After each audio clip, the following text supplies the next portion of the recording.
أعوذ بالله من الشيطان الرجيم. بسم الله الرحمن الرحيم. الحمد لله رب العالمين، والصلاة والسلام على سيد المرسلين وعلى آله وأصحابه أجمعين. رب اشرح لي صدري ويسر لي أمري واحلل عقدة من لساني يفقه قولي. اللهم إنا نسألك علما نافعا ورزقا طيبا وعملا متقبلا، وصلى الله على سيدنا محمد وعلى آله وأصحابه أجمعين، والحمد لله رب العالمين. Assalamualaikum warahmatullahi wabarakatuh. Apa khabar semua?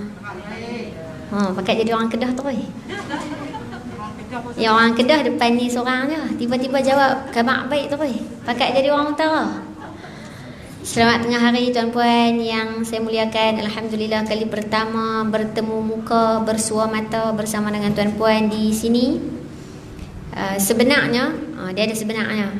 Sebenarnya saya diminta berkali-kali juga oleh beberapa asatizah lain. Maksudnya suruh ganti di sini. Tapi saya tak pernah accept. Dia nak cerita dia bukan kita bagus hidup, bukan. Tapi saya ni bab ganti ni saya lambat sikit lah. Satu. Yang keduanya, macam Mami kata tadi lah, panggil Mami lah no. Macam Mami kata tadi, bila habaq 10.30 nak kena mai pukul 1 tu, dia jadi payah cerita lah tuan-puan. Kita pun dah ada keluarga dan sebagainya kan. Dan juga bekerjaya. Tapi bila yang mesej hari ni tu Ustazah Hafizah Musa, dia duk fikir nak tolak. Macam mana nak tolak ni tok-tok guru kita kan. Jadi tuan-puan, apa yang saya ada ni, yang saya ada dalam kepala je lah. Yang ada dalam kepala atas apa yang saya mengaji tuan-puan. Mungkin kali pertama ni saya kena perkenal diri sikit kot kan. Nak kata nak murid Ustazah Hafizah Musa secara rasmi tu tidaklah saya belajar di UTM. Saya pemegang ijazah sarjana muda, degree dalam bahasa Arab dan kesusasteraan UIA, dan master dalam Quran dan Sunnah. Jadi kalau tuan-puan tengok, itu antara sebab kepada pemilihan tajuk saya berkaitan dengan tafsir. Biasanya jemputan berkaitan dengan fiqh memang saya tak ambil. Akidah dan sebagainya saya tak berani nak menyampaikan perkara yang di luar bidang saya. Saya tak sebut kepakaran, tapi saya sebut bidang lah. Jadi bidang saya sekitar bahasa Arab dan juga tafsir. Itu sahaja yang saya mampu nak sampaikan. Apa yang tuan-puan tanya saya, yang saya reti jawab, saya jawab. Yang saya tak reti jawab, nanti tanya minggu depan kat ustazah lain. Boleh tuan-puan? Baik, Alhamdulillah. Hari ni subhanallah, duk fikir panjang tadi, apalah yang nak cerita untuk hari ni dekat tuan-tuan dan perempuan. Bila dapat mesej daripada yang berbahagia ustazah tadi. Dan antara yang saya fikirkan logik dalam 1 jam lebih kurang plus minus lah kan, 1 jam untuk saya kongsikan. Kalau nak ambil surah yang sedikit panjang, mungkin agak sukar untuk saya nyatakan pada tuan-puan. Dan saya ni jenis orang yang cakap cepat. Cakap cepat. Bila cakap cepat, dia macam tak, mungkin kalau orang pertama kali dengar ceramah saya, dia macam tak lepi. Apalah ustazah ni, dia tak ada langsung break. Kalau Ustaz Don, dia akan kata orang tua ni memang masuk-masuk gear 3 terus. Saya memang macam tu. Saya seorang pengajar di Kolej Universiti Islam Antarabangsa Selangor KUIS, menetap di Negeri Sembilan Nilai. Kalau perempuan pergi shopping dekat Nilai 3, rumah saya dekat situ. Tapi macam tu lah tuan-puan, duduk dekat tu dia tak pergi dah shopping kat situ. Dia pergi shopping tang jauh lain. Perempuan hak duduk sini mesti pergi Nilai 3 kan. Saya hak duduk Nilai 3 tak pergi dah shopping kat situ. Duk lalu tiap-tiap hari kan. Okey. Dan saya Kedah. Sudah tentulah saya Kedah, tak payah perkenal dah. Berkahwin 7 tahun Alhamdulillah, dan masih lagi menanti zuriat Alhamdulillah. Saya berharap doa ibu-ibu di hadapan saya yang soleh dan solehah ini insya-Allah dalam majlis ilmu di surau hari Jumaat, hari yang daripada pagi sampai petang tuan-puan, sampai malam, sampai maksudnya sampai terbenam matahari, tak ada satu pun saat dalam hari Jumaat yang doanya tidak dikabulkan. Akan terkabul. Dan selepas asar ada satu saat yang insya-Allah akan dikabulkan doa juga. Maka saya harap doa daripada tuan-puan, kakak-kakak, ibu-ibu di hadapan saya ini akan disampaikan selit sikit untuk saya insya-Allah. Baik, ibu-ibu perempuan yang dimuliakan, saya nak kata kepakaran bukan, sudah tentu, tapi bidang saya bila bahasa Arab. Saya sangat suka nak galakkan perempuan dan ibu-ibu sekalian untuk belajar bahasa Arab. Dan tuan-puan, bila belajar bahasa Arab, kita tak mau fokus pada belajar untuk communication sahaja. Maksudnya nak pergi umrah haji, nak sebut kaifahalukum, apa khabar, berapa harga, how much is this, nak tanya kam si'ru, tak mau yang tu sahaja. Sudah tentu belajar bahasa Arab dia nak pergi sampai kita faham apa kita baca dalam Quran, apa kita baca dalam solat, kenapa kita baca tasbih waktu rukuk, kenapa kita baca tasbih waktu sujud, kenapa ada pandangan yang mengatakan tidak boleh membaca ayat Al-Quran ketika sujud. Contoh, kita selalu baca doa waktu sujud kan, Rabbana hablana min azwajina wa dhurriyyatina qurrata a'yun, contohlah kan.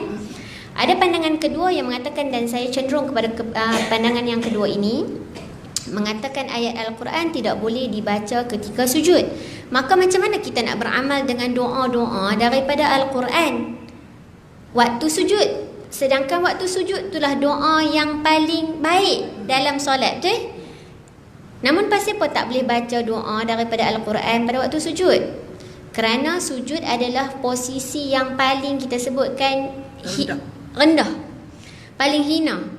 Ya, di tempat sujud maksudnya dahi di paling yang mulia ni duduk di tempat yang paling rendah, sama dengan kaki.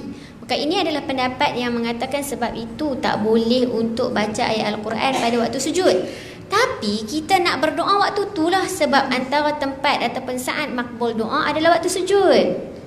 Jadi macam mana nak beramal dengan doa-doa di dalam Al-Quran pada waktu sujud?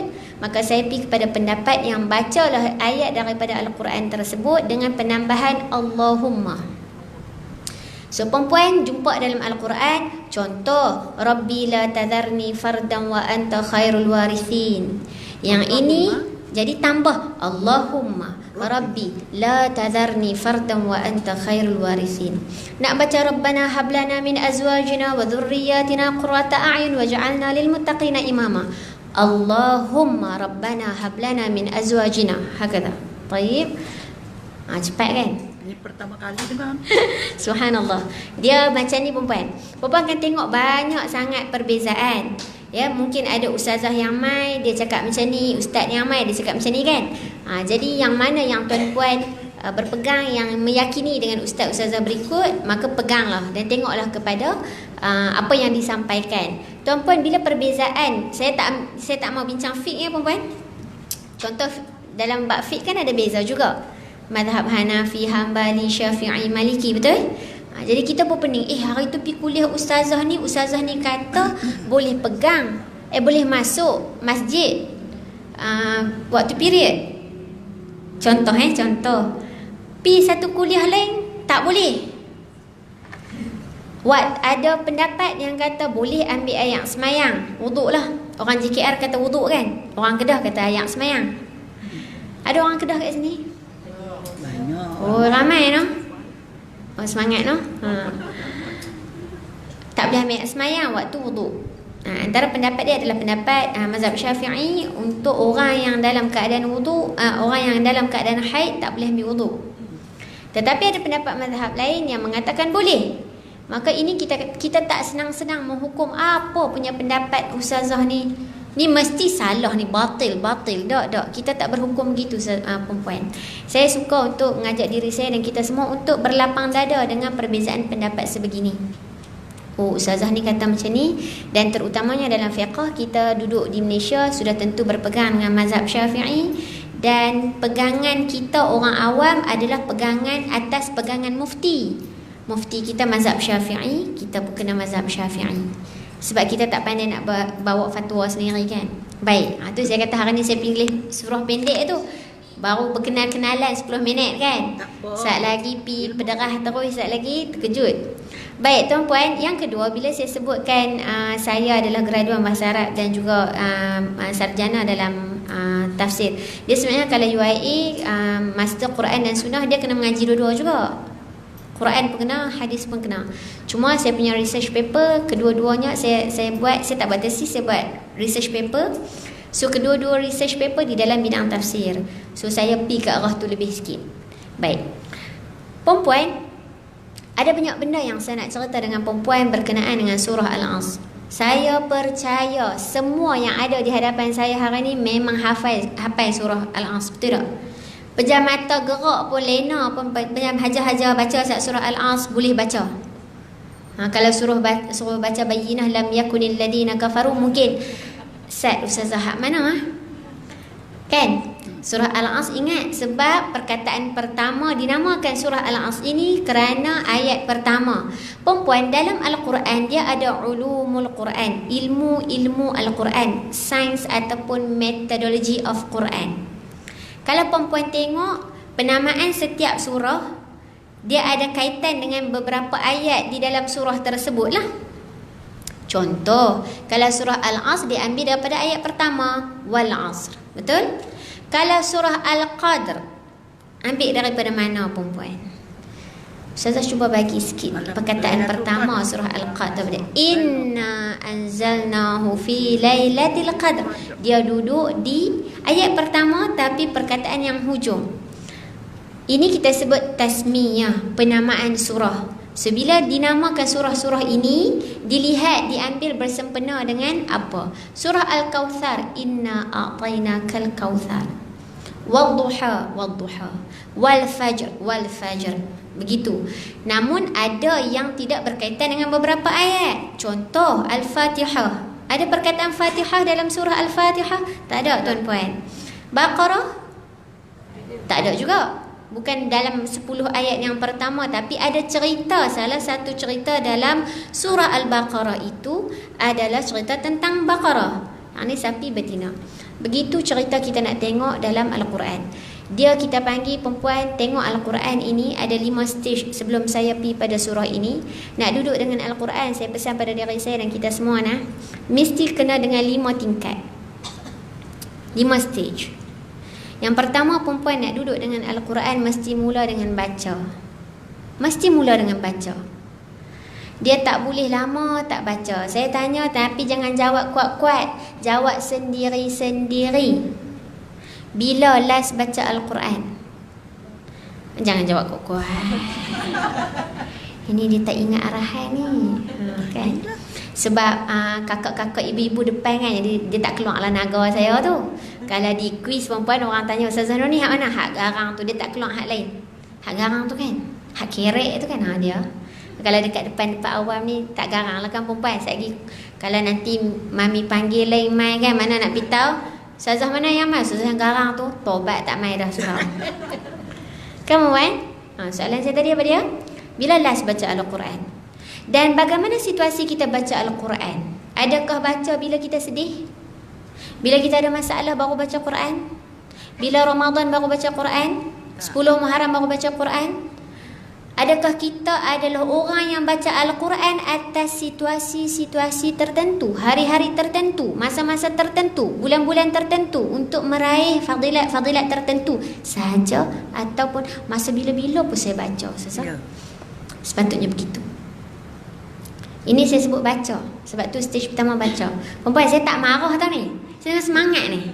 Orang Kedah kan dia memang cakap macam nak berkelahi kan perempuan. Harap-harap faham lah. Itu Ustazah ni kerja duk detek je kan. Saya menikahkan perempuan awal-awal, suami saya sebut, yang cakap pelan-pelan. Awak cakap kuat sangat. Ni slow bang. Ni slow. Dan kita orang Kedah pula, saya orang kampung perempuan. Saya orang kampung. Jadi jenis cakap tu suara tak boleh slow. Dia memang kena tempit-tempit kan baru sedap kan. Weh, kopi duduk tang mana? Dengan adik-beradik pula jenis sembang macam tu kan. Weh, kopi duduk belah mana weh? Sana. Weh, pas mai sini sikit. Jenis tu kan. Suami saya cakap, yang cakap kakak elok-elok. Tak boleh cakap macam tu, tak sopan. Ni sopan bang. Ni kira sopan. Kalau tak sopan lagi tempit. Suami saya orang Selangor. Tapi tak boleh kautim perempuan. Dia tak boleh cakap Kedah, saya tak boleh cakap Selangor. Tak ada tak boleh. Dia tak boleh pi. Tak puas nak sembang kan. Okey, sambung. Yang kedua perempuan, stage kita nak naik bukan takat baca. Sebelum saya syarah surah ni secara masuk dalam sikit insya-Allah. Saya nak buat pengenalan dulu. Sebab kita nak pergi dengan Quran, kita tak mau pergi faham terus surah. Boleh faham lah, bagus. Tapi nak kita nak orang kata apa, muhasabah dulu. Level kita dengan Quran tu di mana? Baca, settle baca. Naik nombor 2. Faham tak hak kita baca? Sikit-sikit. Sikit-sikit. Bukan kata perempuan saja. Saya hak mengaji bahasa Arab pun tak faham semua lagi perempuan. Duk mengaji lagi. Dan bila sebut ilmu Allah takkan tercangkau ilmu kita dengan ilmu Allah. Maksudnya perempuan bacalah 40-50 tahun Quran. Ya, tak pernah jumpa pun apa yang Ustazah syarah ni. Oh, macam ni. Perempuan baca surah Al-Kahfi setiap Jumaat kan? Hari ni baca kan? Sekali kalau saya tanya satu soalan pun perempuan mungkin ada di antara kita yang macam, oh, aku baca 40 tahun dah tak pernah tahu pula benda ni ada dalam surah Al-Kahfi noh. Begitu. Sebab ilmu Allah perempuan, kita takkan kenyang. Kena cari lagi. Jadi salah satu cara dia adalah dengan faham. Maka macam mana nak faham Al-Quran ini? Sudah tentu yang pertama saya nak sebutkan adalah dengan kita antara perempuan belajar bahasa Arab. Sebab sekali saya nak cerita wal asri, demi masa. Kalau orang yang belajar bahasa Arab, ada yang belajar bahasa Arab sini, confirm tak angkat tangan. Ada perempuan? Ada tak? Ada sikit-sikit. Ada sikit-sikit tapi dia macam tak mahu angkat lah kan. Takut Ustazah tanya kan. Waw ni perempuan, ada macam-macam jenis waw dalam bahasa Arab. Waw yang depan, wal asri tu, waw tu ada macam-macam jenis waw. Waw dengan, waw dan. Tapi waw ni dia main demi. Ini maksudnya saya sebutkan pada diri saya dan kita semua, nak belajar Quran dia mesti pergi dekat faham. Macam mana nak faham? Salah satunya dengan cara memahami dan belajar bahasa Arab. Yang ketiga, kita tak mau pergi dengan Al-Quran sekadar baca dan faham, kita nak pergi sampai hafaz. Perempuan ada tak cita-cita nak hafal Quran? Kena ada. Ustazah, saya sekolah biasa, bukan sekolah ma'had macam Ustazah. Boleh ke hafal? Boleh. Saya dah 50 tahun, nak pencen lagi sikit saja. Tapi tak belajar lagi, baru nak belajar. Dan kau nak hafal Quran? Dan saya pun tak hafal 30 juzuk perempuan. 20 lagi. Puluhan hak ni, lupa hak depan. Ya Allah, apalah dosa aku ni, ya Allah. Kan? Tapi Allah nak tengok dekat usaha tu. Dan perempuan, ada dalam satu hadis Nabi SAW, Nabi kata untuk orang yang baca Quran, dua golongan. Golongan pertama, orang yang memang dia mahir Quran. Perempuan boleh baca Quran, kenal dah baris, tahu dah yang ni idgham kena dengung, tahu dah yang ni izhar tak payah dengung, tahu dah yang ni mak wajib kena panjang berapa harakat? Rakaat. Harakat ke rakaat? Harakat perempuan, rakaat yang kita nak solat sekali lagi. Solat pukul berapa, Mami? Pukul 2. Pukul berapa kena habis? Pukul 2. Dua suku boleh. Okey, maksudnya pukul 2 habis, pukul 2 kita solat lah. Yang macam tu, okey. Apa dia, saya lupa lah. Al-Quran kan? Okey, yang ketiga. Yang ketiga saya sebut. Dua golongan yang baca Quran. Golongan pertama yang belajar Al-Quran adalah golongan yang dia mahir perempuan. Saya percaya di hadapan saya ni kebanyakannya yang mahir. Baca pun reti, tahu dah baris yang ni tahu dah kena panjang, yang ni tahu dah huruf apa, macam mana nak baca macam ni. Ini orang yang mahir. Dia kurang kesalahan dia ketika membaca. Maka orang ini Nabi kata dia akan duduk dengan malaikat. Golongan kedua, orang yang bersusah-susah masa nak baca Al-Quran. Ada tak? Saya yakin di antara kita mungkin ada lagi. Tak tahu lah Ustazah, wal asr, macam mana nak sebut sad, kadang-kadang tersebut sin. Tapi susah nak sebut. Tapi saya belajar juga. Saya dah baca dah. Dah ingat dah. Izhar ni tak payah dengung, tapi kadang-kadang terdengung juga. Idgham ni dengung, tapi kadang-kadang langgar juga. Kadang-kadang ingat dah mak jaiz ni macam ni, tapi saya tak cukup juga harakat dia. Susah loh, baca tak faham, baca tak lancang lagi, baca merangkak-merangkak, orang kata kan? Susah, tapi saya usaha. Maka kata Nabi SAW, golongan kedua ini yang baca Al-Quran, yang belajar Al-Quran dalam keadaan dia susah, tapi dia usaha baca, maka dia akan dapat 2 pahala. Perempuan, sekurang-kurangnya kita tak duduk dengan malaikat, kita dapat 2 pahala. 1 pahala berusaha, 1 pahala dia sabar. Apa ayuh nak tutup lah. Tak dapat apa? Ya. Betul? So kita nak jadi yang pertama, mungkin sebahagian daripada kita duk mangkuk lagi, tak berapa kenal lagi. Betul puan-puan? Maka ambil semangat hadis Nabi ini untuk jadi sekurang-kurangnya golongan yang kedua. So kena mula dengan baca dan faham dan hafaz. Yang keempat, kita nak duduk dengan Al-Quran perempuan, bukan sekadar baca, faham, hafaz. Perempuan hafaz mungkin surah Al-Baqarah panjang, Ali Imran panjang, mula juzuk amma dulu. Kita kan baca dalam solat, betul tak? Subuh qul huwallah, zuhur qul a'udzu birabbin nas, kemudian asar Surah pendek-pendek. inna a'tainakal kautsar, maghrib masuk wal as, kemudian yang Isya ulang balik yang zuhur. Biasalah kita orang awam. Ya. Takkan tarik surah Al-Mulk, saya percaya sebahagian daripada kita dah hafal. Surah Al-Kahfi sebahagian daripada kita dah hafal insya-Allah. Takkan nak tarik surah Taha. Jadi nak hafal yang mana dulu? Hafal yang kita baca dulu dalam solat. Maka ambil juzuk amma, hafal. Hafal ustazah, wadduha ke bawah. Boleh, yang tu hak tu dulu. Dah settle wadduha ke bawah, naik wadduha dan ke atas. Begitu. Okey, so kena hafal, kena niat nak hafal. Yang keempat adalah amal.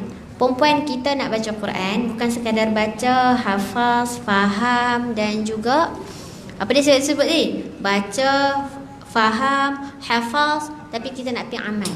Apa yang ada dalam Quran? Oh, dalam Quran Allah sebut begini, aku kena buat macam ni. Allah sebut harta ni menyebabkan manusia ni lupa diri, maka aku kena beringat, jangan cari harta sangat. Boleh cari perempuan. Cuma perempuan perasan tak, dalam Quran banyak Allah sebut pasal harta. Banyaklah sedekah, banyak manusia tertipu dengan harta. Kerana apa? Antaranya ulama tafsir kata sebab manusia bab harta dia cukup kedekut. Dia rasa dia punya. Betul tak perempuan? Betul lah perempuan yang kerja 85. Belum masuk lagi bos minta overtime dan sebagainya. Kita yang bekerja dan kita mendapat hasil, tiba-tiba kita kena bagi ke orang. Para ulama tafsir kata harta menyebabkan manusia berfikir. Tak payah ambil jauh perempuan, kita baru lepas korban. Betul tak? Raya korban. Korban berapa ratus ringgit lah kita nak ambil korban? Ambil lah dalam 400 ke 700. Betul perempuan? Lebih kurang lah. Tengoklah pada apa yang kita buat, di mana kita buat. Betul tak? Ambil lebih kurang 400 ke 700. Berapa kali kita buat korban? Setahun sekali perempuan. Berfikir tak nak keluar duit, nak korban tak? Tak tahu ni 700 juga. 700 ambil yang 400 dah. Itu kalau ambil yang 400, yang tak apalah tahun depan lah buat. Tapi kenapa kita tak berkira-kira bila kita nak beli satu benda keperluan kita? Orang perempuan banyak beli baju kan, tudung nak matching-matching. Nak main kerja, ustazah kena nampak profesional. Tak larang untuk nampak profesional, tapi kenapa untuk kita tak berkira-kira? Korban tu balik pada kita juga perempuan.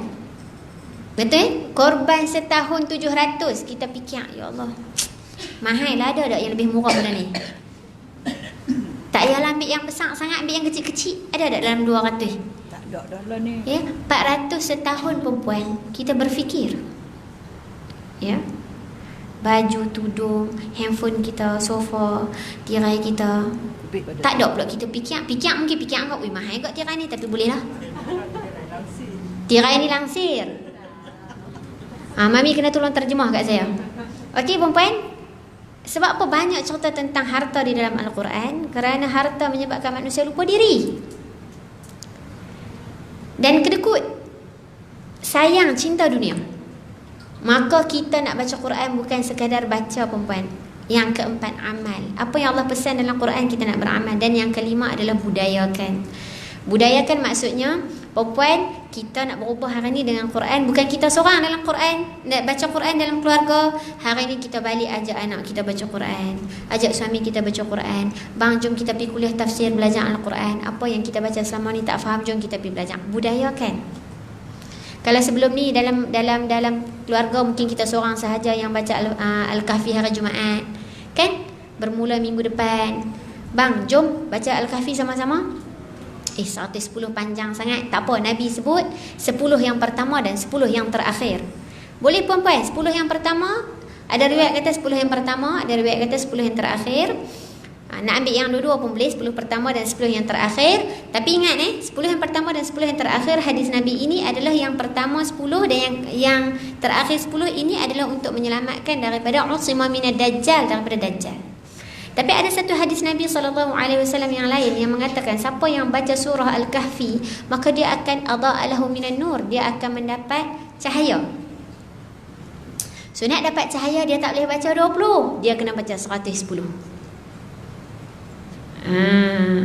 Sebab Nabi kata barang siapa yang membaca surah Al-Kahfi bererti 110 ayat, maka dia akan dapat cahaya.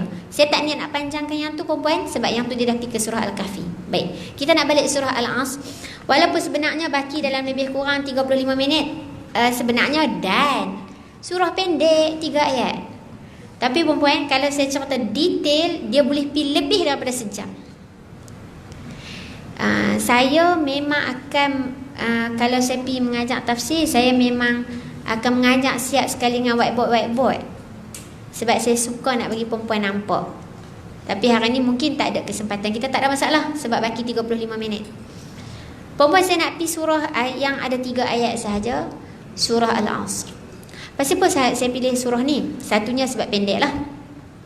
Yang kedua perempuan, apabila saya merasakan saya perlu berkongsi #deep ini, deep nak bagi semua orang terasa ni, pada satu kata-kata Al-Hasan Al-Basri. Perempuan bisa dengar nama Al-Hasan Al-Basri? Baik, Al-Hasan Al-Basri seorang tabi'in tak salah saya. Hasan Basri dia kata apa? Saya cerita hak bahasa Melayu siap-siap. Barang siapa, macam bukan, tanda-tanda berpalingnya Allah Subhanahu Wa Taala daripada kita adalah kita disibukkan dengan perkara yang tidak penting bagi kita. Tanda-tanda Allah berpaling daripada kita adalah apabila kita sibuk dengan perkara yang sia-sia, benda tak penting untuk kita. Perempuan, soalan saya, apa yang kita duk sibuk selama ini? Sibuk dengan kerja? Sibuk dengan anak? Tak boleh ke sibuk dengan anak? Boleh, memang kena tanggungjawab dengan anak. Betul tak perempuan? Tapi sibuk tu yang bagaimana? Sibuk dengan mengejar Facebook like, share, follower di IG, contoh. Tapi ini bukan perempuan punya, orang kata apa, orang kata level lah. Kalau yang follower dekat IG tu anak-anak muda. Anak-anak muda tengok berapa follower dia, mengejar follower dan sebagainya. Kita disibukkan dengan apa? Kata Al-Hasan Al-Basri, tanda-tanda berpaling Allah daripada kita perempuan. Berpaling ni maksud apa perempuan? Contoh, saya sembang dengan perempuan, saya tak mau tengok mami. Mami terasa tak? Alhamdulillah. Na'udzubillah. Ya, Mi awak pasal apa? Abang mai, apa dia? Mami nak sembang apa? Mami duk cerita kat saya tak tengok. Ini tak tengok ni perempuan, belum berpaling. Tak apalah Mi, talk to my hand. Tengok langsung dah. Kita sesama manusia terasa tak perempuan? Ni sembang manusia ni. Sembang manusia. Perempuan jumpa saya kat somewhere, konon-konon terkenal kan? Konon-konon lah, lepas ni dah kenal lah sikit, betul tak? Jumpa kat Sogo ke mana ke, tu bukan Ustazah Noni ke? Ustazah Noni kan? Saya sibuk lah, tak mau sembang. Dengan manusia pun kita terasa hati perempuan. Yang berpaling daripada kita, ini bukan manusia, ini Allah. Tanda-tanda berpalingnya Allah daripada kita adalah apabila kita disibukkan dengan perkara yang tidak berfaedah, perkara yang sia-sia. Kita sibuk buat apa-apa, perempuan tak payah jawab dengan saya, perempuan balik cerita sendiri. Selama ni busy dengan apa? Saya busy dengan dunia saya, dengan career saya, dengan anak saya sampai semayang pun lambat. Saya faham yang ni adalah kekangan ibu-ibu di hadapan saya, betul tak? Kadang-kadang kawan saya pernah cerita balik kerja, anak nak breastfeeding direct kan, tak mau yang pam-pam kan. Saya kadang-kadang asar pun lambat, kadang-kadang maghrib pun dah pukul 8 suku, dah sipi-sipi sangat-sangat. Ini kekangan ibu-ibu kan. Didoakan semoga ibu-ibu yang berhadapan dengan kekangan-kekangan ini, perempuan, Allah ganjarkan setiap pahala dengan niatnya, dengan perbuatan, dengan perkataannya, dengan menyantuni anak sebagai tanggungjawab sebagai seorang ibu, menyantuni ataupun berkhidmat kepada Allah, taat kepada Allah sebagai seorang hamba. Itu antara perkara-perkara yang kita harapkan Allah bagi peluang dengan pahala, insya-Allah. Cuma yang kita duk ralik dengan apa? Ralik dengan TV. Kalau ralik dengan TV, tengok cerita bagus-bagus ya. Tapi kalau tengok cerita Korea, tapi susah, takkan tak boleh tengok lah. Boleh perempuan, bukan tak boleh tengok, tapi tengok dia tu macam mana. Sampai lepas satu episod kedua, episod ketiga, episod keempat, macam tu. Kita disibukkan dengan apa? Saya tanya perempuan, dan perempuan tanyalah saya balik. Itulah soalan yang kita patut fikir. Bila kita sibuk dengan satu benda yang sia-sia, maka itu petanda Allah berpaling daripada kita, wal'iyadzubillah. Maka sebab itulah antara benda yang saya nak kongsikan hari ni, saya nak share surah Al-Asr. Kita nak tengok sama ada kita menjadi golongan orang yang rugi ataupun kita tak mau jadi, sudah tentu di kalangan orang yang rugi. Jadi orang yang rugi tu macam mana nak jadi di kalangan orang yang tak rugi? A'udzubillahi minasyaitonirrajim. Bismillahirrahmanirrahim. Wal 'asr. Innal insana lafi khusr illa alladhina amanu wa 'amilus salihat wa tawasaw bil haqq wa tawasaw bis sabr. Sadaqallahul azim. Ada 4 ciri orang yang tidak tergolong di kalangan orang-orang yang rugi. Perempuan, saya nak cerita pasal apa kaitan surah ini dengan Al-Imam Hasan Basri tadi. Tadi kan cerita tentang masa yang berpaling, tanda-tanda Allah berpaling apabila orang tu dia sibuk dengan benda yang tak penting. So sekarang apa kaitan dengan surah ini? Perempuan cuba tengok wal asri, demi masa. Baik. Demi masa ni perempuan adalah salah satu tafsiran dengan perkataan wal asri. Sebenarnya ada lagi satu tafsiran lain yang saya tak sabar nak kongsi dengan perempuan, iaitu selain pada maksud dia demi masa atau demi waktu, dalam tafsir Al-Azhar karangan Hamka juga menyebut bahawa di sana ada tafsiran kedua, iaitu demi waktu asar. Betul lah kan kita semayang asar, salatul asri wal asri, perkataan yang sama kan?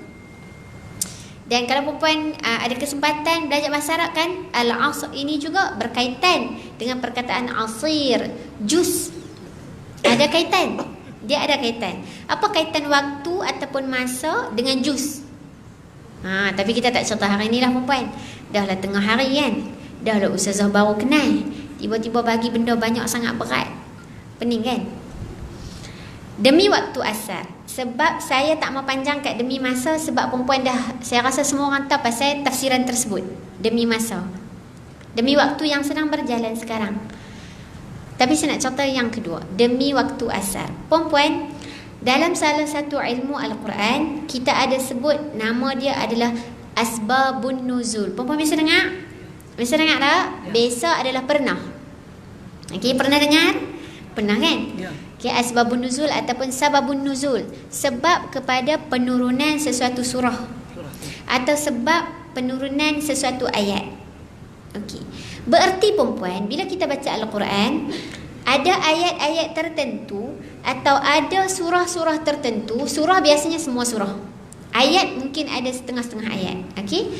Ada sebab kepada kenapa Allah turunkan ayat ataupun surah tersebut. So surah Al-Asr disebutkan, diturunkan, disebabkan pada waktu dulu, yakni waktu zaman jahiliyah dahulu, bila datang sahaja waktu asar, mereka suka bersembang, bersantai-santai, lara, tidak berfaedah, tidak ada manfaat dan sia-sia. Perempuan cuba tengok waktu asar kita leisure tak? Tak ada apa benda kan. Tambah kalau macam ada orang kata apa, ada balcony ke apa semua kan, sambil jeruk teh, kopi, sembang-sembang, tak ada tujuan. Tak semua. Tapi kebiasaannya kita sembang pasal orang, kita cerita pasal si fulan, kita mula cerita tentang keburukan orang, kita mula cerita tentang kebanggaan apa yang ada pada kita, kehebatan yang ada pada diri kita. Lalu perkara ini disebutkan pada zaman jahiliah. Waktu petang-petang mereka sembang benda yang tak ada apa-apa. Sembang pasal orang, angkat diri sendiri. Angkat diri sendiri tu yang sedap tu ya, Puan. Betul tak? Ya? Cerita pasal kekurangan orang dan cerita tentang kelebihan diri. Wal'ayazubillah.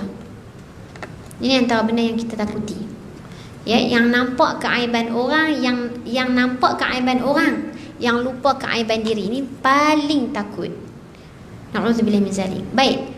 Jadi depa sembang benda yang tak ada fungsi, tak ada faedah, tak ada manfaat. Lalu daripada sembang-sembang kosong ini, dinyatakan di dalam tafsir Hamka, menyebabkan berlakunya pertelingkahan, pergaduhan, pergeseran, maki hamun, umpat mengumpat, kata mengata. Sebab apa? Contohlah ni contoh. Saya sembang dengan Mami. Mami, tadi dekat JKR tu surau tu ada seorang tu, saya nampak makcik tu dia duduk lena je sepanjang kuliah saya. Oh, hak mana? Contohnya perempuan, saya tak kata kat siapa-siapa ni. Hak sandak dekat dinding tu. Oh, mampus. Hajah, saya tak kata kat Hajah nah. Saya tak kata kat Hajah ni. Hajah ni tak lena Hajah ni tak lena perempuan. Contoh. Kan? Hak lena kat dinding tu. Oh, hak tu memang macam tu. Selalu. Contoh Mami respon begitu. Ini perempuan, antara surah yang sangat cantik untuk perempuan tengok berkaitan dengan cerita-cerita begini adalah surah Al-Hujurat. Begitu juga surah Al-Masad. Tabat ceda Abi Lahab wa tab. Siapa watak di dalam tu yang masalah mulut dia? Ummu Jamil. Isteri kepada Abu Lahab. Taib, okey. Jadi Hajah berkata, macam tu lah. Itulah.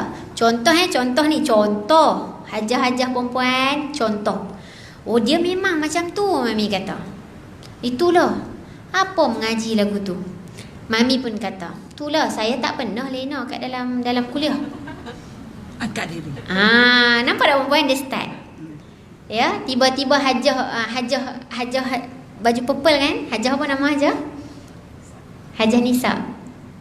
Saya contoh je tak Hajah pun main. Lah hang sembang mesti aku hang kata kat aku Contoh ni. Ini benda yang kita nampak biasanya kita tak mengumpat depan-depan. Betul tak perempuan? Astaghfirullah. Ini normalisasi yang salah. Kita tak doa bukan mengumpat. Ustazah ni cerita benda yang betul. Betul tak? Kadang-kadang alasan kita begitu bukan mengumpat. Ini nak cerita benda yang betul. Sangat halus garisan mengumpat dengan menceritakan perkara yang betul. Sangat halus. Ini semua raja-raja syaitan. Yang kita kata, doklah Ustazah, mana ada mengumpat. Ini nak cerita benda yang betul. Dia ada cara-cara juga nak cerita benda betul tu perempuan. Ya? Jadi mulalah bila dia kata, orang ni kata saya lagi bagus. Orang ni kata, hang kata kat aku. Maka ni contoh perempuan. Dan saya nak ceritakan tentang antara yang diceritakan oleh Hamka adalah sebab kepada turunnya surah ini. Waktu-waktu petang, orang sembang merapu-merapu, angkat diri, kata ke orang dan sebagainya. Sebab dia relax, dia baru balik kerja, dia baru buat penat. Sementara dia nak masuk tanggungjawab baru semayang asar nanti, semayang maghrib nanti. Maka sembang benda-benda yang leisure. Maka mulalah berlakunya pergeseran. Maka bila berlakunya pergeseran, mereka yang bergaduh ini pun menyebut, maaf sebut saya sebutkan, disebutkan bahawa mereka mengatakan, datang je waktu asar gaduh, mai je waktu asar mesti ada orang bergaduh, mesti ada orang berkelahi, mesti ada orang bergeser. Celakalah waktu asar ni. Ini orang yang bergaduh pada zaman tersebut. Mereka mencelakakan atau mereka meletakkan kesalahan pada waktu asar tersebut. Lalu Allah turunkan surah ini mengatakan, yang salah itu bukan waktu asar. Yang salah itu siapa? Kamu. Kamu cakap pasal apa? Ada orang lain waktu asar dia berhubung atau berukhuwah dengan keluarga, tak bergaduh pun. Ada orang waktu asar sambil-sambil minum kopi, ajak jiran sembang, tanya kabar, berukhuwah, tak gaduh pun. Yang salah itu bukan waktu asar. Yang salah itu kamu. Maka Allah turunkan surah ini. Tapi betul tak perempuan? Kita antara waktu-waktu leisure, waktu asar lah. Waktu tu syu'ur. Kan? Tapi bagi orang yang memanfaatkan waktu asar, seronok dia berbeza. Bercucuk tanam. Betul tak perempuan? Subhanallah. Jadi sebenarnya motif ataupun objektif kepada surah ini sebahagiannya menyebut untuk menceritakan berkenaan bagaimana kamu spend your time. Bukan salah waktu asar. Betul tak kadang-kadang kita kata, waktu sekarang jalan cepat no. Sedang-sedang pukul 5 dah. Kerja tak siap lagi ni. Dia jalan macam tu, dia tak ada speed 1.5 untuk kali ni. 14.22 dia tak guna 1.5. 14.21 1.4 dah. Dia tetap speed yang sama 24 jam. Yang merasa cepatnya berjalan itu kita, kerana bagaimana kita spend masa kita. Yang kedua perempuan, ayat yang kedua, innal insana lafi khusr. Sesungguhnya manusia ini, inna sesungguhnya perempuan. Setiap kali perempuan jumpa perkataan inna di dalam Al-Quran, setiap kali perempuan baca Al-Quran daripada ayat yang pertama surah Al-Fatihah sehingga ayat terakhir surah An-Nas, 30 juzuk, 114 surah, 6,000 lebih ayat. Bila jumpa inna, ini maksudnya sesungguhnya. Bila sesungguhnya perempuan, ayat ini atau perkataan inna ni dia tak mai pun tak apa. Dalam bahasa Arab kita sebut dia sebagai maaf sebut saya sekadar nak sebutkan bagi perempuan biasa dengar saja. Kita sebutkan sebagai fudlah. Sungguhnya bukan penekanan. Penekanan. Fudlah ni maksud dia tambahan. Kalau inna tak datang pun, faham tak ayat? Manusia berada di dalam kerugian. Faham tak? Faham. Faham tak ayat perempuan? Faham kan? Tapi bila datang inna, maksudnya sesungguhnya, melengkapkan ayat itu untuk memberi penegasan terhadap kita. Dia berbeza. Kak Cik, tadi saya dah ganti kuliah Kak Cik. Ya ke? Betul, saya memang confirm. Begitulah maksud dia. Ayat pertama difahami tak? Faham, saya marah Kak Cik, saya ganti tadi. Ya ke, tak nampak pun gambar? Betul Kak Cik. Cuba Kak Cik. Maksudnya penerangan untuk penegasan. Bila penegasan perempuan, berarti ada benda yang Allah nak beri penegasan, perhatian kepada kita. Lihat bagaimana inna, sesungguhnya, al-insan, manusia. Perempuan bila sebut insan, tidak hanya menyebut kepada Muslim sahaja. Semua orang, apapun agama, apapun kepercayaan dia, kerja kat mana pun, JKR ke Bank Negara ke. Dulu saya berkuliah di Bank Negara, ajak tafsir 7 tahun 8 tahun, sejak 2013 ke 2012, zaman anak dara sampai kahwin. Kemudian start tahun lepas ke 2 tahun lepas, saya minta cuti. Saya kata, Kak, carilah ustazah lain, mesti dia pemuntah dah. Ustazah ni 8 tahun tak larat dengar dah ustazah ni kan, Masya Allah. So tiba-tiba hari ni mai balik, teringat-ingat lah Bank Negara ni kan. Baik, sesungguhnya manusia bererti semua manusia, tak ada exclude sesiapa pun. Lafi khusrin, berada di dalam kerugian. Bila cerita tentang masa, dia cerita tentang manusia berada dalam kerugian. Betul tak perempuan? Ya. Macam tadi, waktu asar dia spend masa dia dengan apa? Relax je. Kalau dia relax je, dia duduk dalam kerugian. Dan kebiasaannya manusia tidak menghargai masa. Betul tak perempuan? Kalaulah surah ni saya contoh kat anak-anak di quiz, saya akan kata assignment yang paling best buat pada 1 hari sebelum submission. Betul tak perempuan? Kita pun biasa jadi mahasiswa, hak sebulan bagi tu perempuan. Tapi macam tu lah, masa saya student, nikmat juga saya rasa macam tu. Tapi bila saya jadi pengajar, saya marah kat budak. Lepas tu saya fikir, aku dulu buat lagu tu, lepas tu aku marah kat budak aku. Betul lah. Ya, sebab bila buat hujung-hujung, kualiti tu kurang. Jadi kadang-kadang kita ada typo, dah tak perasan dan sebagainya. Kan? Sebab apa yang dulu-dulu ni kita kata, tak apa, sebulan lagi. Betul tak perempuan? Tak apa, 2 minggu lagi. Perempuan cuba tengok bagaimana para salafus soleh. Saya nak beritahu tentang masa ni perempuan. Tentang masa. Nak habis dah? Para salafus soleh berdoa untuk dapatkan Ramadan atau dipertemukan Ramadan 6 bulan sebelum sampai Ramadan. 6 bulan maksudnya daripada bulan lebih kurang Rabiul Awal kot. Rabiul Awal, Rabiul Akhir, Jamadil Awal, Jamadil Akhir, Rajab, Sya'ban. Kan? Lepas tu Ramadan. bulan ke-7. Maksudnya daripada Rabiul Awal tu disifatkan para salafus soleh, maksudnya orang soleh zaman dahulu, dia bermula daripada 6 bulan sebelum Ramadan, dia dah doa dah, ya Allah, bagilah kami ni sampai pada bulan Ramadan, bagilah kami ni jumpa pada bulan Ramadan, bagilah kami peluang kesihatan untuk meneruskan ibadah dalam Ramadan. Betul puan? Kita especially wanita, maafkan saya juga wanita perempuan, jangan risau. Waktu bila yang betul-betul kita sedang Rejab dengan Sya'ban. Satu, sebab kita dah mula bacakan Allahumma barik lana fi Rajab wa Sya'ban wa ballighna Ramadan. Betul puan? Waktu Rejab dah baru baca doa tu, jadi baru sedang Ramadan lagi 2 bulan. Yang kedua, kenapa kita sedang 8 hari lagi tak ganti? Betul tak puan? Saya selalu pesan kat kuliah-kuliah muslimat saya, maaf saya sebut kat saya dengan perempuan semua. Perempuan, kalau wanita muslimat 3-4 bulan tak cukup perempuan untuk ganti puasa 8 hari tu.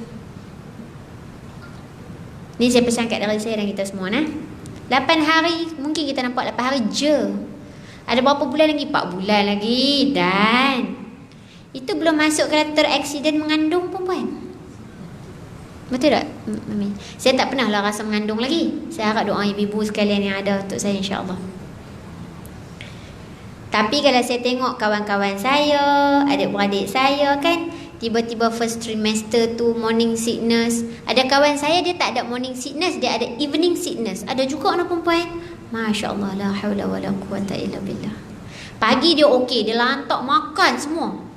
Petang habis. Dia lembek balik macam mana orang yang lembek pada waktu pagi. Yang kedua perempuan, saya pernah berhadapan dengan seorang ibu yang menyusukan bayinya. Tapi saya nak katakan perempuan, Islam cantik, dia memudahkan kita. Cumanya kita sendiri, effort kita tu macam mana? Ya? Yang sedap nak ganti puasa Rejab juga. Ya? Yang mengharam tak best sangat tak? Safar dia macam jauh lagi gitu. Bila Rejab tu baru macam loceng dah macam macam tu kan. Kena ganti. Period. Itu belum masuk period. Kalau orang ada orang yang irregular period. Mesti ada. 2 bulan 3 bulan aku tak apa, 2 bulan 3 bulan sekali tak mai, sekali mai. Mai istihadah pula perempuan. Istihadah boleh puasa. Tapi kebiasaannya istihadah akan menyebabkan kadang-kadang sebahagian wanita dia lemah sikit. Sebab penat kan? Darah keluar. Belum lagi orang yang beranak pinak. Belum lagi orang yang gugur misalnya. Ini bukan menakutkan, ini hakikat. Kita orang perempuan kena sedar. Jadi bagaimana masa kita orang kata apa? Susun masa kita. Dan wanita contohnya saya sebut 8 hari 4 bulan tu panjang kan contohnya kan. Ada seorang kawan saya, ini bila saya tengok sendiri situasi dia dan saya mengambil pelajaran dan ibrah yang sangat besar. Dia puasa tak habis lagi gantilah maksudnya kan. Tapi ini bukan cerita bab keaiban, cerita ibrah. Dan dia pun kata, ya Allah, Kok Noni, saya memang insaf lah sekali ni je lah saya buat. Maksudnya lambatkan puasa, maksudnya lambat puasa ganti. Dia menyusu bayi. Jadi bila menyusu bayi, perbetulkan saya, bila ibu yang menyusu bayi, dia berpuasa, kadang-kadang susunya tak sedap. Betul ke perempuan? Tak tahu lah. Tak tahu perempuan tak minum. Betul lah. Tapi dia tahu tu berdasarkan penolakan anak dia. Anak dia tak mahu menyusu. Anak dia kata susu Umi tak sedap. Subhanallah perempuan. Dan memang saya pernah buat kajian tentang susu ibu ni, saya tak mahu panjangkan. Tapi subhanallah, jadi menyebabkan anak dia tak mahu menyusu. Dan ibu-ibu punya orang kata apa, emosi, anak tak mahu menyusu, emosi ibu kacau. Betul perempuan? Sebab anak tak boleh makan benda lain lagi waktu tu, bayi tu. Jadi anak tak mahu minum. Jadi ibu terpaksa berbuka puasa untuk bagi anak minum. Buka dah sehari. Esok nak puasa, anak tak minum susu lagi. Buka lagi sehari. Jadi sebenarnya perempuan, 4 bulan untuk seorang wanita quite challenging. Jadi saya nak sebutkan, wanita uruslah masa dengan baik. Jangan tangguh-tangguhkan puasa nazar, puasa ganti. Ya belum masuk kalau yang ada satu pengalaman kawan saya, setiap Ramadan dia beranak. Ini takdir dia lah. Takdir dia, rezeki dia nak buat macam mana. Tapi jenuh lah. Dan dalam satu kes yang sampai dekat saya, 6 tahun berturut-turut beranak dalam Ramadan, tahu perempuan? Subhanallah. Ini bukan cerita bohong, ni memang sampai kat saya. Dia kata, Ustazah, sampai 6 tahun, 6 kali 30. Masa tu dalam situasi tu saya tak menjawab dan kita tak membincang bab ni lah, bab fiqah ni. Nak banyak fidyah saja ke, fidyah dengan qada' kan dan sebagainya, yang tu perempuan boleh bincang dalam kelas fiqah perempuan. Tapi nak habaknya perempuan, uruslah masamu dengan baik. Sebab kita tak tahu ni nak terberanak waktu bila. Boleh pula nak terberanak waktu bila kan? Nak mengandung waktu bila, tiba-tiba nak istihadah, nak sakit waktu bila dan sebagainya. Dan fiqah ini perempuan, fiqah yang perlu kita perhalusi. Baik. So semua manusia, lelaki perempuan, apapun jenis agama dia, kerja di mana dan sebagainya, semua disebutkan innal insana lafi khusrin, dalam kerugian. Perempuan masuk ayat ketiga yang terakhir, illa, kecuali. Ini kita sebutkan adatul istisna.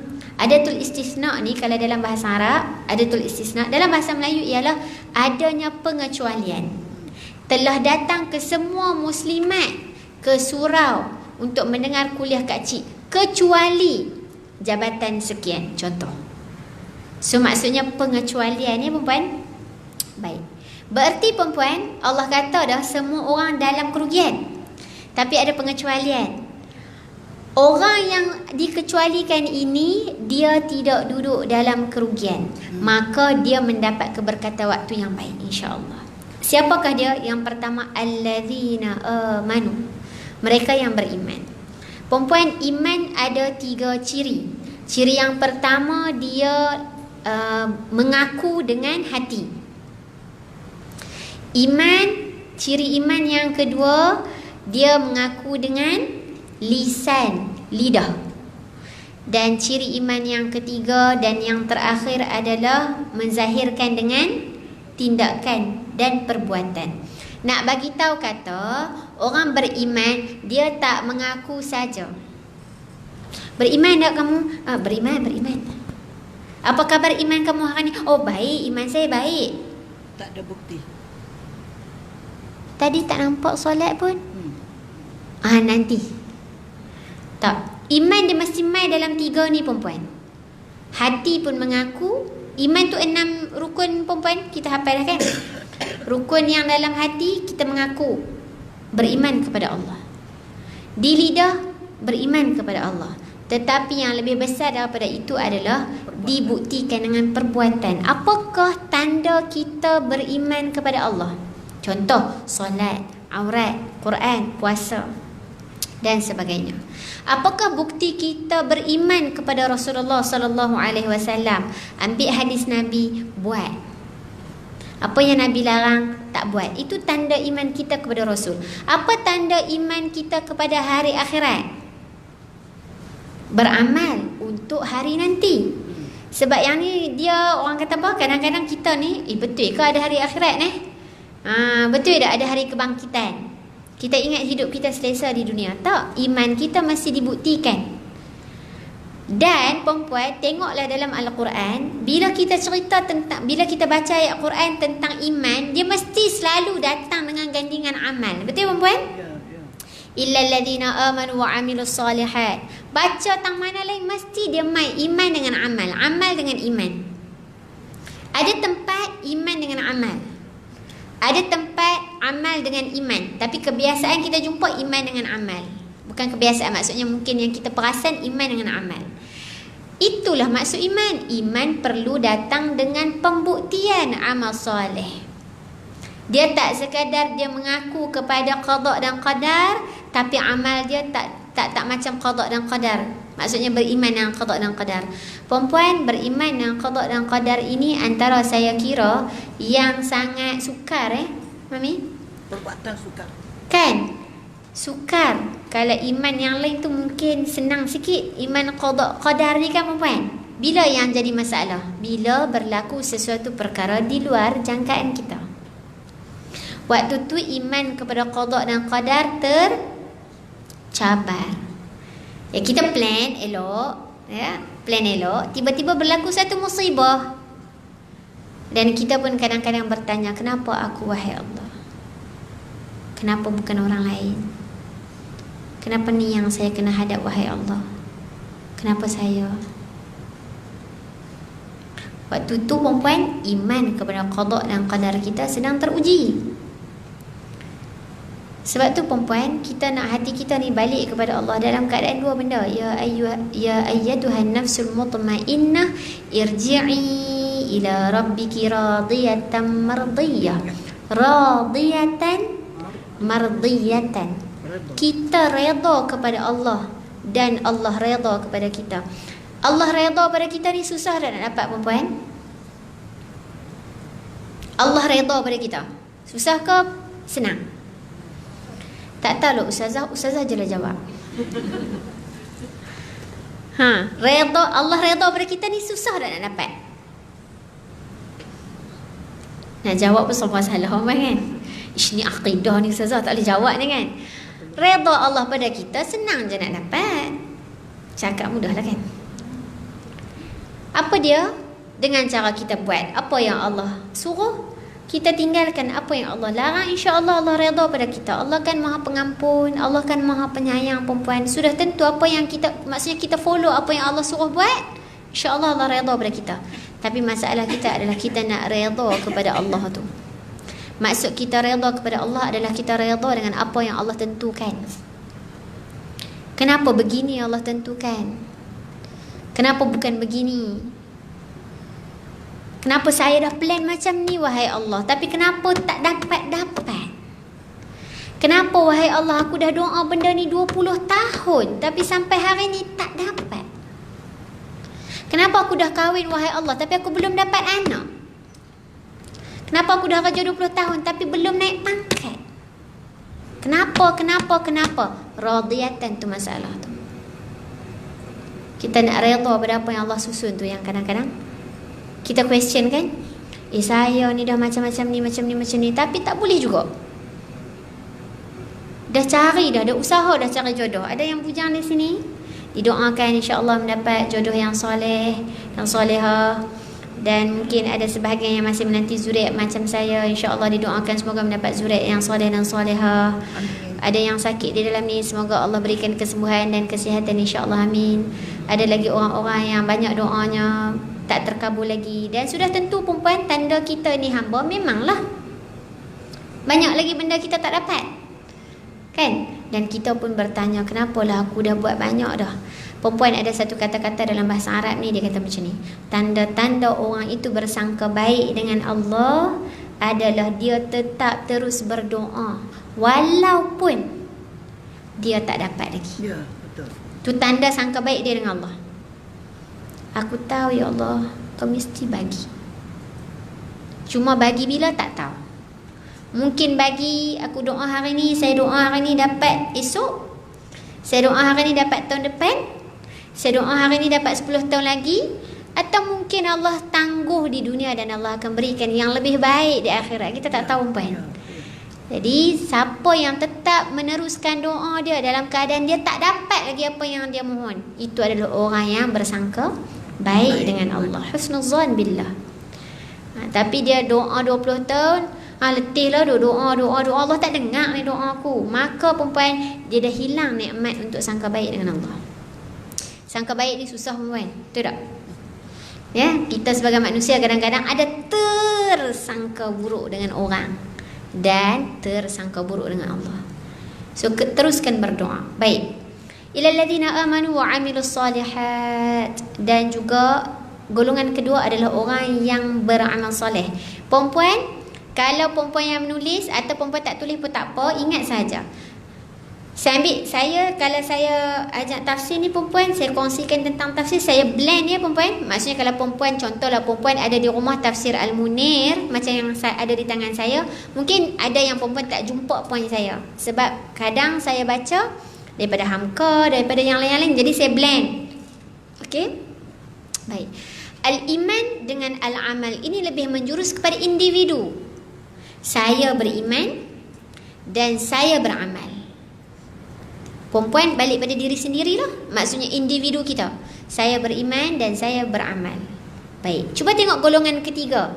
Maksudnya 4 golongan ini terselamat daripada menjadi orang yang rugi. Yang keempat ialah watawasau bil haqq, saling berpesan-pesan kepada kebenaran. Perempuan cuba tengok perkataan tawasau. Ada alif kat tengah tu. Baik. Ni kebiasaannya. Saya saja share kebiasaan. Kebiasaan bahasa Arab, bila ada alif di tengah begini, ya, dia membawa maksud mutual, iaitu saling. Bila maksud saling, perempuan, kena ada pihak kedua. Saling bertukar pandangan. Dia tak ada saya tukar pandangan saya seorang-seorang. Dia tak ada. Kalau saya seorang-seorang, dia tak jadi saling. Betul tak, perempuan? Saya duduk dengan mami, saling berkongsi pendapat. Saya duduk dengan puan, saling berbincang. Dengan puan, saling bertukar makanan. Maksudnya dia mesti ada pihak kedua. Betul, perempuan? Maksudnya kita duduk dalam masyarakat, dalam menguruskan masa, bukan hanya balik pada individu. Tak boleh. Dia kena duduk dengan masyarakat. Watawasau bil haqq, salinglah berpesan-pesan. Kena duduk dengan orang. Tak boleh duduk seorang-seorang dalam menguruskan masa. Cuma pilihlah siapa circle kita untuk menguruskan masa. Baik, bil haqqi, kebenaran. Kebenaran apa ya, perempuan? Kalau perempuan tulis nota, perempuan buat macam ni. Al-iman, al-amal, watawasau bil haqqi, watawasau bis sabri. Stage macam tu. Okey? 1, 2, 3, 4. Maknanya satu ni iman ni, lepas tu dia kepit dengan amal, betul? Amal ini adalah bukti kepada iman. Begitu. Baik. Stage yang ketiga apa dia? Watawasau bil haqqi, berpesan kepada kebenaran. Tadi kita sendiri beriman dan kita sendiri beramal. Mami beriman dan beramal. Kemudian saya sebagai orang yang dalam masyarakat, watawasau bil haqqi, saya pesan pula kepada mami tentang keimanan dan amal soleh. Beriman kepada Allah tu cara dia dengan bukti amal soleh. Betul lah ustazah. Saling berpesan dengan 2 perkara di atas. Saya ada keimanan dan amal soleh, mami ada. Kemudian saling berpesan-pesan kepada 2 perkara ini. Sebab apa, perempuan? Sebab benda ni kena peringat. Saling kena peringat. Betul tak? Ya. Bab iman, bab amal soleh ni, kalau manusia tak diperingatkan, kadang-kadang lupa. Kadang-kadang tergelincir, tersasar. Lalu perlunya peranan kita untuk saling. Dan perempuan tengok yang terakhir, watawasau bis sabri. Soalan saya, perempuan, keimanan dan amal soleh susah tak nak buat? Alamak, soalan ustazah ni satu lagi susah ni. Bukan susah dah nak buat, susah nak jawab. Susah tak, perempuan? Ya. Mungkin ada sebahagian orang cabaran dia tak susah dekat solat, tapi dia susah dekat tempat lain. Betul tak, perempuan? Ya. Saya bab aurat settle ustazah, insya-Allah. Tapi bab puasa sunat tu esok 10 Muharram no. Contoh saya kan, perempuan, saya memang saya jenis orang makan. Cuma setengah orang dia tak percaya. Tengok badan. Perempuan percaya dah orang Quraisy sebenarnya dia kuat makan. Ni orang-orang metabolisme tinggi. Saya kuat makan, perempuan. Tapi alhamdulillah tidak dibuktikan. Jadi orang cakap, wah, jaga badan ke tak? Dia tak tahu hakikat sebenar. Allah tutup aib, perempuan. Saya suka makan. Disebabkan saya suka makan, selain pada saya memang ada gastrik, jadi menyebabkan bab puasa saya susah. Tapi kalau puasa yang maksudnya 10 Muharram, fardu memang kena buat. Puasa wajib memang kena buat. Yang sunat-sunat yang glamour, bukan glamour lah, maksudnya mai tu jangan-jangan kan. 10 Muharram contohnya kan. Kemudian dalam Zulhijjah, maksudnya bulan-bulan tertentu tu insya-Allah saya buat. Tapi hari putih, Isnin, Khamis, niat tiap-tiap hari esok nak puasa. Esok pukul 8 tak ada, pukul 8, pukul 7 perempuan. Amboi, kena roti canai kat ni. Tak tahan. So Saya boleh marah perempuan kalau tak boleh makan. Ni orang metabolism tinggi kan. Sampai pernah pergi klinik tanya doktor, ada tak ubat untuk rasa kenyang? Ni serius perempuan. Sebab saya memang jenis makan. Jadi bab puasa tu saya ni struggle dengan keimanan saya. Jadi saya fikir, ya Allah, aku nak buktikan bahawa aku ni nak jadi orang yang solehah, mukminah. Antara orang-orang yang Nabi kasih adalah orang yang puasa sunat. Sebab tu sunnah Nabi kan? Ya. Siapa yang ikut sunnah Nabi, maka dia akan dapat apa yang Nabi tawarkan. Macam esok perempuan, esok sebelum haram esok kalau boleh semua orang puasa insya-Allah. Puasa 1 hari, pahala dia besar mana perempuan? 1 tahun. Kerja 1 hari je perempuan, dapat gaji setahun. Siapa tak mau? Kan? Jadi yang ni gastrik ke apa, puasa juga. Nah, kalau boleh lah, kalau boleh. Tapi ni bukan paksaan. So siapa yang ikut Nabi pesan, dia akan dapat. Siapa ikut Nabi pesan 1 hari, dia akan dapat 1 tahun. Dia akan dapat 1 tahun tu insya-Allah. Okey? So saya nak beriman dengan Nabi, apa Nabi pesan. Tapi ya Allah, nak beramal soleh dengan apa yang saya beriman tu. Jadi mami kena pesan, sabar. Memanglah macam tu nak masuk syurga. Wa tawassaw bis sabri. So perempuan, tengok kawan-kawan kita kadang-kadang agak struggle untuk buat satu-satu amalan. Kita datang untuk buat wa tawassaw bil haqqi dan wa tawassaw bis sabri itu. 4 ayat ini perempuan, mungkin ada sebahagian nampak, tak tahu apa dia ustazah ni cerita. Tapi poin dia mesti ada kaitan perempuan. 4 benda ni, ya, iman, amal, wa tawassaw bil haqqi, wa tawassaw bis sabri. Iman mesti dibuktikan dengan amal. Dan iman dengan amal ini mesti ada orang yang selalu berpesan dengan 2 perkara ini. Ya, al-haqqi itu balik pada iman dan amal. Kebenaran tu kebenaran apa? Kebenaran keimanan dan kebenaran amal soleh. Dan nak buat tu susah dah. Nak buat iman amal soleh ni, nak berpesan-pesan ni, ada tak cabaran kita bila kita nak buat pesan, kita nak ajak orang buat baik? Ada tak cabaran dia perempuan? Ada cabaran dia. Maka kena watawassaw bis sabri, saling berpesan dengan kesabaran. Sabarlah mami, memanglah macam tu nak buat kuliah. Memang macam tu nak buat kebaikan. Sabarlah puan, memang macam tu kita nak buat amal kebaikan. Ya Allah ustazah, saya ni nak berhijrah tapi ada orang kata, betul tak? Saya nak berhijrah lebih baik tapi ada orang kata, hai bang terbiat ke? Saya dapat soalan ni 2 hari lepas. Apa? Hidayah ada, taufik tak ada. Macam-macam kan? So begitu perempuan, subhanallah. Ini antara benda yang saya boleh kongsikan dengan kadar yang sangat pendek insya-Allah. Dan saya harap kalaupun tak banyak yang perempuan dapat grab, ambillah 1-2 benda, sekurang-kurangnya ambil peringatan untuk kita semua bahawa masa ini perlu diuruskan dengan baik. Dan siapa yang tak urus dengan baik, dia duduk di kalangan orang yang rugi. Tak mau jadi orang yang rugi, kena buat 4 benda ini. Isikan masa kita dengan keimanan, dengan amal soleh insya-Allah, dengan kita saling memperingatkan orang sebelah kita dengan keimanan tersebut dan amal soleh. Dan kita kena bersabar, saling berpesan dengan kesabaran. Dalam usaha nak berpesan-pesan dengan kebenaran ini perlu ada kesabaran. Saya kira itu antara benda yang saya boleh kongsikan dengan tuan-tuan dan puan. Saya minta maaf banyak-banyak sekiranya ada yang terkasar bahasa ataupun termelawak kasar. Biasalah orang Kedah ni kira antara yang sopan lah puan kan? Tak kenal lagi kan. Dan satu benda yang terakhir sebelum saya serah dekat mami, kalau perempuan perasan doa yang, sebab saya tadi saya lupa nak sebut, doa yang saya baca kat perempuan tadi kan, Allahumma inna nas'aluka ilman nafi'a wa rizqan tayyiba wa amalan mutaqabbala. Kalau boleh tolong balik hafal dan amalkan setiap hari. Baginda Nabi SAW beramal dengan doa ni setiap hari. Nabi amal setiap hari. Apa yang Nabi minta? Allahumma inna nas'aluka. Kalau Nabi baca Allahumma inni lah saya. Sekarang saya baca ramai inna. Ada bukan? Dalam hadis Nabi. Allahumma inna nas'aluka, wahai Allah kami memohon kepadamu ilman nafi'a, ilmu yang bermanfaat. Perempuan mengaji banyak kalau tak ada manfaat, rugi. Apa lagi yang kita dapat kan?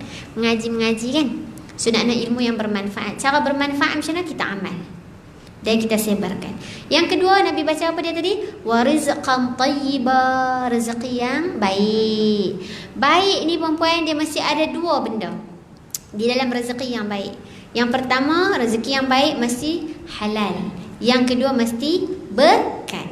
Yang halal tak semestinya berkat, yang berkat mesti halal. So kita nak dua benda ni dalam rezeki yang baik kita. Yang ketiga, apa dia? Wa amala mutaqabbala, amal yang diterima. Penat perempuan kalau kita buat banyak amalan kan?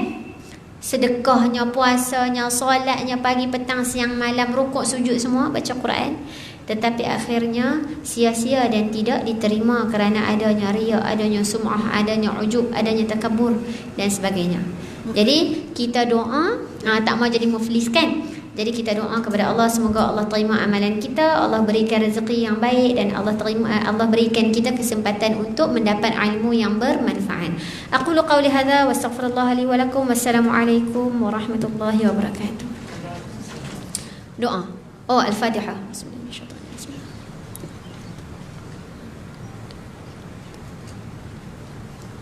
أعوذ بالله من الشيطان الرجيم. بسم الله الرحمن الرحيم. الحمد لله رب العالمين، حمدا حامدين، حمدا شاكرين، حمدا صابرين، حمدا يوافي نعمه ويكافئ مزيده. يا ربنا لك الحمد كما ينبغي لجلال وجهك وعظيم سلطانك. اللهم صل على سيدنا محمد صلاة تنجينا بها من جميع الأهوال والآفات، وتقضي لنا بها من جميع الحاجات، وتطهرنا بها من جميع السيئات، وترفعنا بها عندك على الدرجات، وتبلغنا بها أقصى الغايات من جميع الخيرات في الحياة وبعد الممات، وعلى آله وصحبه وسلم. اللهم اغفر لنا ذنوبنا ولوالدينا وارحمهم كما ربونا صغارا. اللهم اغفر لنا ذنوبنا ولوالدينا وارحمهم كما ربونا صغارا. اللهم اغفر لنا ذنوبنا ولوالدينا وارحمهم كما ربونا صغارا.